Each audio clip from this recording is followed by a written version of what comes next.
श्रीराम जय जय राम. भगवंताच्या नामानेच वासनाक्षय. आपण सर्व जीव वासनेत गुंतलेले आहोत, कारण आपला जन्मच वासनेत आहे. वासना म्हणजे आहे ते असू द्याच आणि आणखीही मिळू द्या असे वाटणे. आपण सध्या या स्थितीत आहोत, पण सुरुवात म्हणून आपण असे म्हणावे की आहे ते असू द्या आणि आणखी मागायचे ते परमेश्वराजवळ मागूया. म्हणजे मिळाले तर भगवंताने दिले आणि न मिळाले तर त्याची इच्छा नाही अशी जाणीव होऊन दाता परमात्मा आहे ही भावना वाढू लागेल.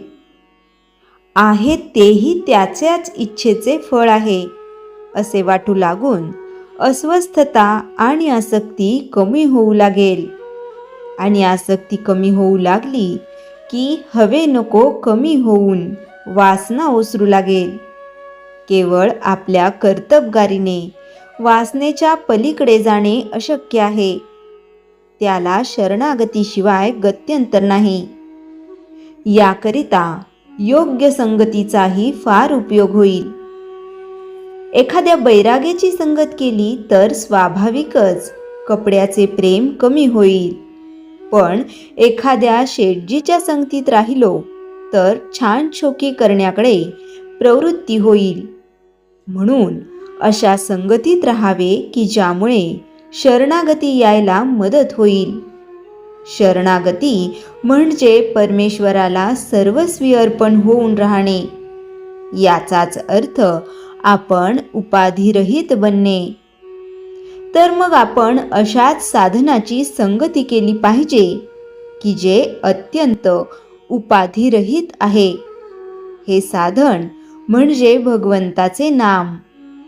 काळ, वेळ, परिस्थिती, उच्च नीच भाव, स्त्री पुरुष, विद्वत्ता अडाणीपणा, श्रीमंती गरिबी, प्रकृतीची सुस्थिती दुःस्थिती वगैरे कोणतीही गोष्ट नामाला आड येऊ शकत नाही.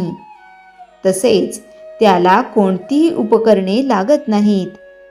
ते हृदयात सतत आपल्याबरोबर बाळगता येते. नामात वैराग्याचे कष्ट नाहीत आणि कुठेही केव्हाही ते बरोबर नेता येते. त्यासाठी विषयाची तादाकार वृत्ती सोडली पाहिजे. भगवंत माझ्या मागे आहे अशी श्रद्धा राखली की वृत्ती विषयाशी तादाकार होत नाही.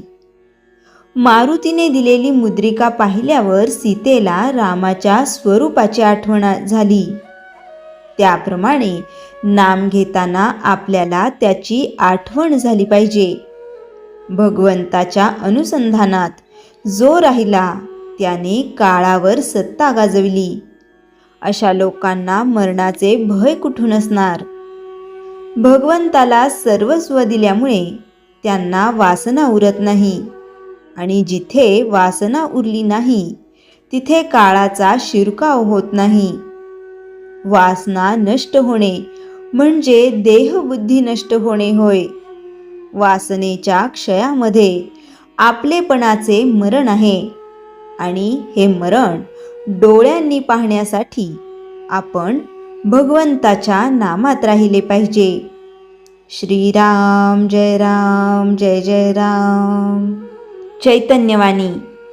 वासनेचा क्षय भगवंताच्या नामात आहे हे अक्षरशः खरे आहे. श्रीराम जय जय राम. श्रीराम समर्थ.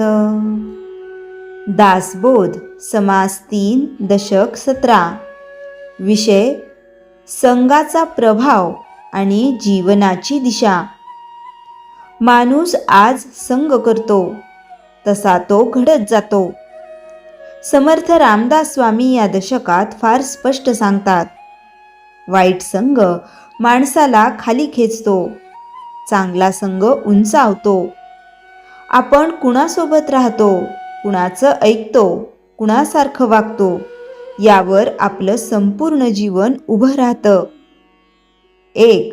संग म्हणजे काय? समर्थ सांगतात, संग म्हणजे फक्त जवळ बसणं नाही. ज्यांचे विचार आपण स्वीकारतो, ज्यांच्या सारखं बोलायला लागतो, ज्यांच्या सवयी अंगी येतात, तोच खरा संग. विश्लेषण. आज आपण जे पाहतो तेच आत उतरते. 2. वाईट संगाचे परिणाम. समर्थ सांगतात, वाईट संगामुळे विचार बिघडतात, सवयी चुकतात, चारित्र्य ढासळतं. हळूहळू माणूस स्वतःच ओळखत नाही. स्पष्टीकरण. वाईट संग लगेच नासधूस करत नाही, तो हळूहळू आतून पोखरतो. म्हणून समर्थ आधीच सावध करतात. 3. चांगल्या संगाचे फल. सत्संग म्हणजे चांगले विचार, सद्गुणी लोक आणि विवेकाची चर्चा. समर्थ सांगतात, सत्संगाने अहंकार कमी होतो, समज वाढते, मन शांत होतं. चांगला संग शब्दांनी नाही, जीवनाने शिकवतो. 4. संग निवडण्याची जबाबदारी. समर्थ स्पष्ट करतात, तुमचा संग तुम्हीच निवडता, म्हणून दोष नशिबाला देऊ नका.